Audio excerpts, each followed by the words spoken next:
Muy bien, amigos, volvemos al aire. Comentario de la semana. A ver, empezar hablando un poquito del tema COVID, ¿no? Como siempre, vamos a hacer el resumen de la última semana, una semana muy complicada, con todos los valores que lamentablemente han subido, con situaciones que han empeorado en materia sanitaria, tanto en los niveles de internación, como muerte, como la cantidad de contagios. Todos los guarismos de la última semana han sido malos. Nosotros elaboramos nuestra propia síntesis, digamos, ¿no? Lo que llamamos los números sin límite, digamos, qué pasó desde el último programa hasta acá, digamos, qué ha sucedido en la última semana. Y en estos últimos 7 días, en materia de contagios, hemos tenido 226.000 contagios. Esto da un promedio de 32.310 contagios por día. Esto pasó de lunes a lunes, digamos, de esta semana que pasó. ¿Cuánto fue el anterior? 24.406, o sea, tenemos 8.000 contagios promedio por día más en esta última semana, ¿sí? Motivo suficiente para lo que ha ido sucediendo y las medidas que se tomaron con posterioridad. ¿Qué pasó en materia de muertes? Tuvimos 3.453 muertes en estos últimos 7 días. Esto quiere decir un promedio de 493 muertes por día, una cifra altísima, con picos que llegaron casi a las 700 muertes. En la semana anterior el promedio había sido 458, ¿sí? Hay 35 muertos más por día promedio en la última semana que pasó. En lo que es la vacunación, hay una mejoría, digamos, en este guarismo. Por ahí he visto algunos números nacionales, yo me permito disentir con este tema. Para mí en la última semana es lo que mejor pasó en materia de vacunación. Se han aplicado 1.214.000 dosis y esto ha significado un promedio de 173.507 vacunas por día. Esto es extraído del monitor de vacunación, digamos, o sea, si hay algún error ahí, bueno, estamos cometiendo este error. Entendemos que no es la cifra oficial que se actualiza, ¿no es cierto?, 3 veces por día. Esto es muy superior a los 109.000 promedios que teníamos en los otros 7 días anteriores. De todas maneras, es absolutamente insuficiente. O sea, si usted aplica 300.000 vacunas por día y tiene que aplicar 60 millones de dosis para vacunar con las 2 dosis a 30 millones de habitantes, se va a dar que va a estar 6 meses vacunando. O sea, desde ya que es insuficiente, pero es una mejoría de lo que veníamos viendo. El tema de ocupación de la cama de UTI, 6.373 camas están ocupadas al cierre del día de ayer o al inicio de la jornada del día de hoy. Esto es una cifra realmente alta, 73.9 en el orden nacional y un 76.2 en la zona del AMBA. Si uno compara esto con el lunes pasado, le cuento que teníamos 5.690 camas ocupadas, hay 683 camas más ocupadas. Un índice realmente muy, pero muy peligroso. Hay muchas regiones que están totalmente colapsadas con camas, ¿no es cierto?, al 100%. ¿Qué pasa en la provincia de Jujuy con esto? Le cuento que el único sector donde están gente internada con COVID es en el Hospital San Roque, que es el hospital de referencia. Cuando estábamos colapsados, en la primera etapa, digamos, se empezó a usar la terapia del Soria, o sea, se empezaba a usar alternativa. Hoy la gente está en el San Roque. El San Roque tiene 74 camas, de las cuales son 43 de UTI y 31 son de terapia intermedia. De estas 43 de UTI hoy tenemos ocupado el 75% con gente, ¿sí? O sea que no está todas las camas ocupadas. Hay un segmento de 10 camas que todavía no está habilitado, ¿sí? Hoy tenemos 64 camas habilitadas en total. De esto, el 75% está con enfermos de UTI ocupados. Todavía queda, digamos, un cuarto. Ahora, de esta gente que está en UTI hoy, le quiero contar que el 72% está con respirador. O sea, son pacientes de gravedad extrema. El promedio de edad que tenemos hoy en Jujuy de enfermos en terapia intensiva es de 50 años de edad, o sea, sustancialmente más bajo. ¿Qué es lo que está pasando? Bueno, tiene una lógica que es la vacunación. La vacunación no es que evita que vos te contagies, te podés contagiar, lo que sí evita es que la enfermedad se desarrolle grave. Entonces evita la internación y evita el ingreso en terapia. Como la gente que se ha priorizado internar son los mayores de edad, de esta misma manera hoy lo que está sucediendo, que la gente que está en terapia es más joven. Al ser gente más joven, perdone la forma en que lo voy a decir, es gente más resistente, demora más digamos, en terapia. ¿Por qué? Porque resiste más y muera más días, lamentablemente. Entonces, ocupa más camas todavía, profundiza el problema. Por eso hoy hay que insistir tanto, donde lamentablemente se están contagiando jóvenes de 30, 40 años. Bueno, esta es la insistencia que hay que tener, porque muchos creen que no les toca. Bueno, les cuento que el promedio de edad en Jujuy es de 50 años de edad. Hemos vivido en estos días también lo que ha sucedido con esta chica, digamos, en Buenos Aires, que la hemos visto todo, en Santa Fe, perdón, que la hemos visto todo lamentablemente, oriunda de la ciudad de San Lorenzo. Bueno, esta joven de 22 años, estudiante de veterinaria, enferma de diabetes, insulino dependiente, que la foto que hemos visto todo en el hospital Iturraspe, digamos, acostada, tapada con una campera de jean, creo que nos ha golpeado a todo y nos ha traído a esto que es una realidad, ¿no? ¿Cuántas veces hablamos de la gente que no iba a tener oxígeno para vivir y las advertencias? Bueno, nos tocó ver esto en una cuestión que tiene que ser seguramente fuertemente investigada y que tiene que haber una aclaración al respecto, pero bueno, es lo que lamentablemente nos tocó ver también en esta semana, ¿sí? Finalmente llegó el DNU, famoso DNU, dictado por Alberto Fernández durante el día viernes. Se dictaron un confinamiento fuerte, digamos, durante 9 días. Se dieron algunas rarezas en esto que vale la pena designarla, ¿no? Yo hablaba hoy casualmente en el noticiero del mediodía del tema clases, por ejemplo, ¿no? Porque el DNU abarca 172 jurisdicciones que son las consideradas de alto riesgo epidemiológico y resulta ser de que no fueron 172 las jurisdicciones que adhirieron de esta manera, fueron 457, o sea, prácticamente todo el país. De 24 provincias hay 16 que adhirieron en su totalidad. Las otras 8 son las que distribuyen de alguna manera, ¿no es cierto?, los departamentos que no están incluidos. El total de departamentos que existen en la Argentina son 529, bueno, 457 están adheridos, cuando la realidad es que el DNU tomaba nada más que 172. ¿Esto qué quiere decir? Que muchísimos gobernadores, la mayoría de los gobernadores, evidentemente asustados por lo que está pasando, han adoptado, ¿no es cierto?, el DNU, a pesar de que en este semáforo que se ha hecho no les era obligatorio.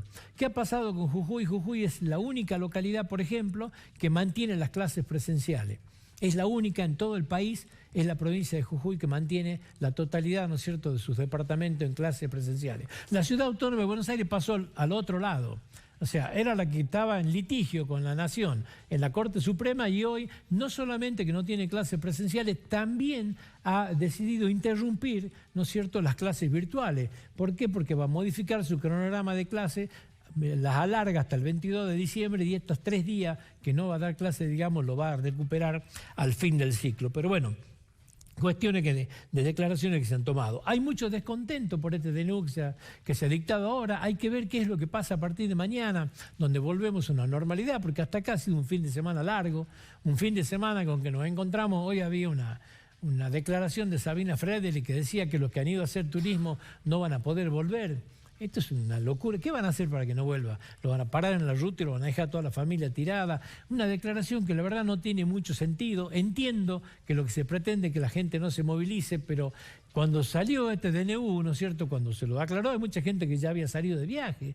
O sea, ¿cómo se controla esto? Da la sensación de ser imposible. Hay mucha reticencia en este tema por el daño económico. Evidentemente que hay gente que no está en condiciones de enfrentar esto. Hemos visto videos de lo que pasó en Tucumán, por ejemplo, ¿no es cierto?, con gente que se resiste, con bares que abren y resisten a la llegada de la policía, con comerciantes que tenemos los videos que se los llevan presos, digamos, con la policía misma que se siente incómoda de ir a aplicar este tipo de normas. Hoy a la tarde hay en la provincia de Salta varias manifestaciones dictadas por los gastronómicos, ¿no es cierto?, que salen a pedir el no cierre, rechazando esta decisión, ¿no es cierto?, de 9 días de confinamiento fuerte, que no se sabe tampoco cómo van a seguir, porque no hay nada que indique que va a cambiar esta realidad sanitaria dentro de 9 días, cómo continúa. Pero yo creo que el gobierno nacional también, después de haber sido proclive al cierre absoluto, hoy tiene perfectamente mensurado que ya no están dadas las condiciones para un cierre de esta naturaleza. Pero estamos viviendo una etapa sanitaria mala. Bueno, esto es también el correlato de las malas decisiones tomadas con anterioridad y de un confinamiento que realmente ha generado hartazgo en toda la gente y aparte de la problemática económica. Hoy no se entiende bien cómo puede llegar a continuar esto. La realidad es que estamos con un nuevo DNU, vuelve la actividad normal aparentemente el día lunes, el otro fin de semana se vuelve a cerrar, vamos a ver qué es lo que pasa. El tema vacunación, que hablábamos recién, bueno, ha sido, durante la semana que pasó, ha sido un motivo de mucho comentario por lo que sucedió en la provincia de Jujuy. ¿De qué estoy hablando? Estoy hablando de este anuncio del gobernador de la provincia, de negociaciones con China, ¿no es cierto?, para traer 1 millón de vacunas, los permisos pedidos a Nación y la necesidad de tener una aprobación, ¿no es cierto?, en la legislatura, cuyo tratamiento se dio durante la semana y fue aprobado al final.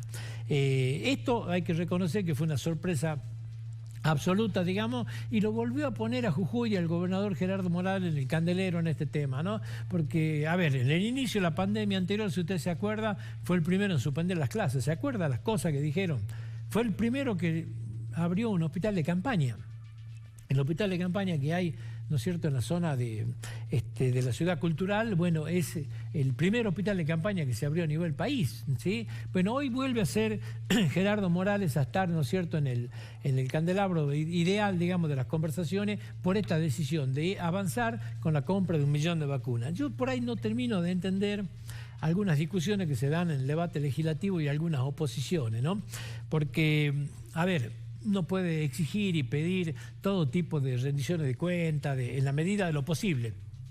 Todas estas operaciones tienen un pacto muy grande de confidencialidad.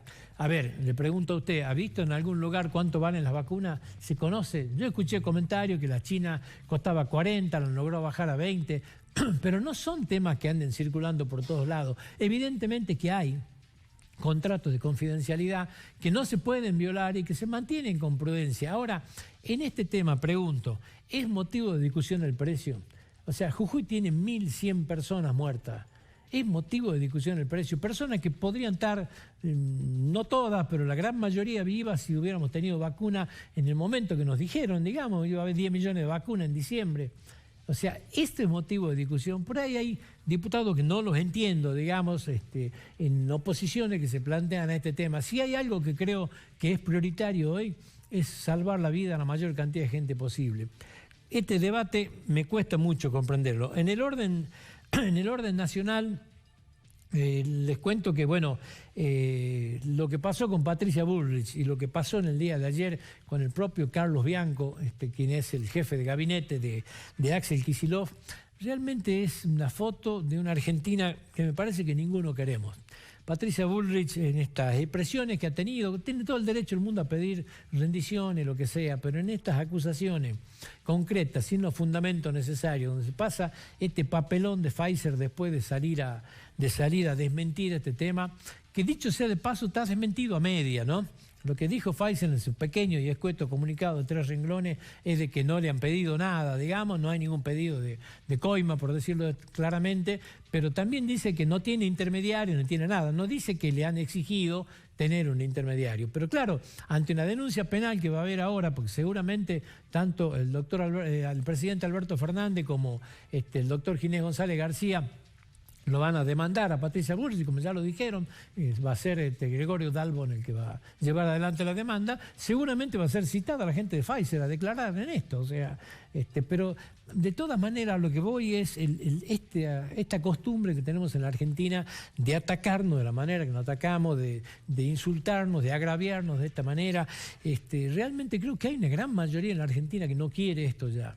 O sea, quiere justicia, quiere las cosas claras, pero no quiere este agravio gratuito, ¿sí? Patricia Bullrich hace mucho tiempo que está dedicada y ya tiene hasta conflictos internos en el propio partido de muchísima gente que no adhiere a esta forma de hacer política. Realmente no adhieren a esta forma. Lo mismo que pasó con Carlos Bianco, el jefe de gabinete, que habló que fueran como si se alegrarían con la muerte de la gente.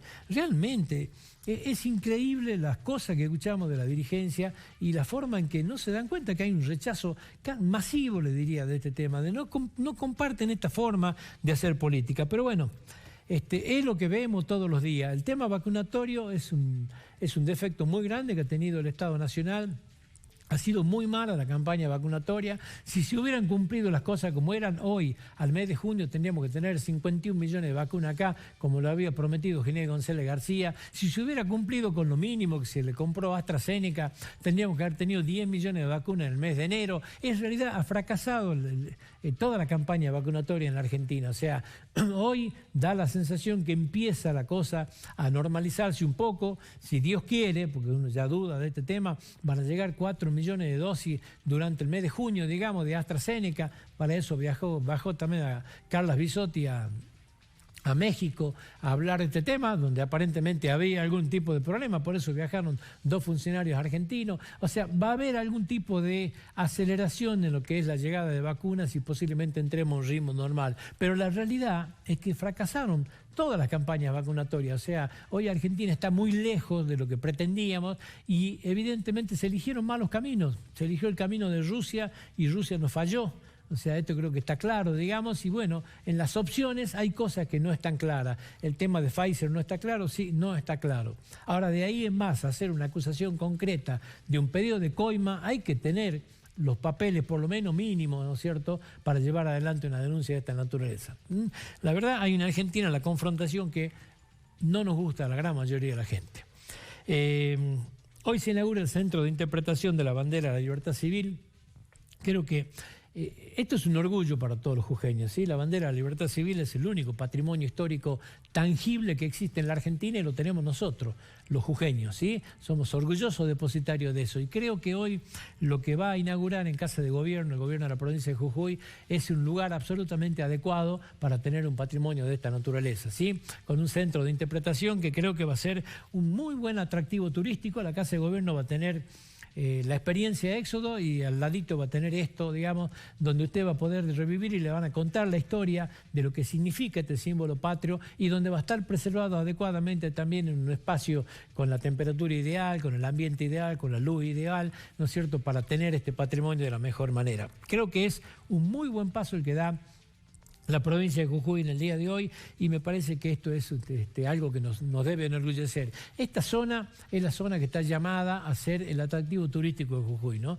Porque tenés la Casa de Gobierno, tenés la catedral, tenés lo que vamos a hablar enseguida de ese tema también, el Cabildo, donde ahora se va a hacer una inversión de 1.642 millones de pesos y la licitación convocada para el 2 de julio, ¿no es cierto? Todo lo que es el casco histórico, tenés el shopping, tenemos muchos lugares para desarrollar, como la vieja estación de trenes, donde puede también ser un polo gastronómico. Creo que este es el lugar del jujeño, del Jujuy, de nuestros hijos, de nuestros nietos. Lo visualizo acá, digamos, y me parece que lo que se está inaugurando hoy tiene mucho que ver con eso también.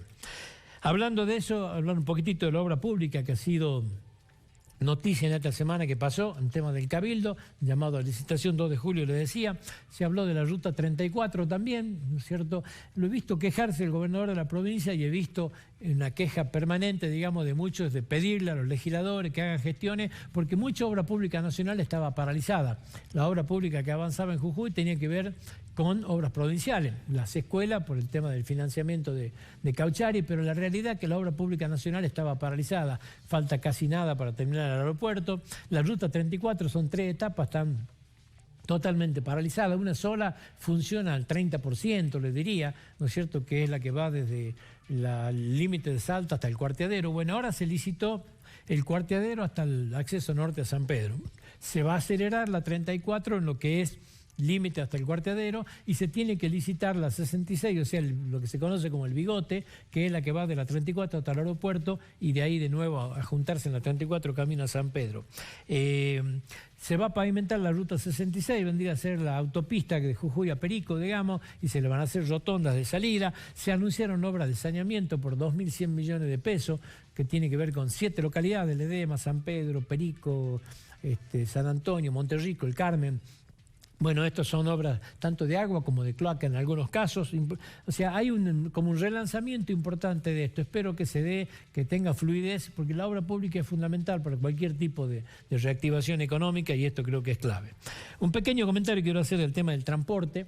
En la semana también se llevó adelante, ¿no es cierto?, las asambleas permanentes que se hacen entre la FATAP, entre el gremio de la UTA y entre el Ministerio de Transporte. Lamentablemente, el interior vuelve a ser absolutamente postergado en este tema, ¿no es cierto? O sea, acá ya hay dos reuniones.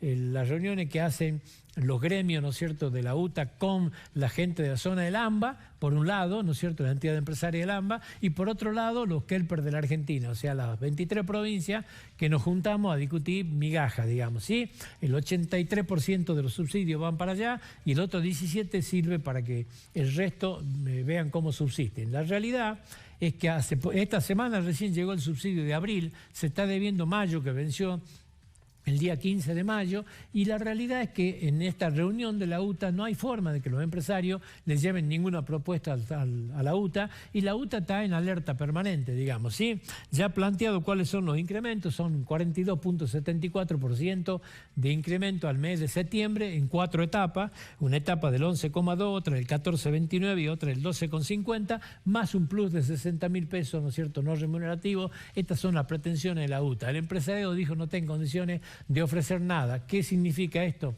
Que en Jujuy hay transporte porque hay muy buena voluntad de los empresarios que están perdiendo plata y de la UTA, ¿no es cierto?, que también lo está haciendo. Pero hay paros en Mendoza, hay paro en Tucumán, hay paro en Córdoba, hay paro en Bariloche, o sea, está conflictuada la mayoría del transporte en el interior del país, lamentablemente por este tipo de situación. No sería de extrañar que Jujuy entre en conflicto en cualquier momento.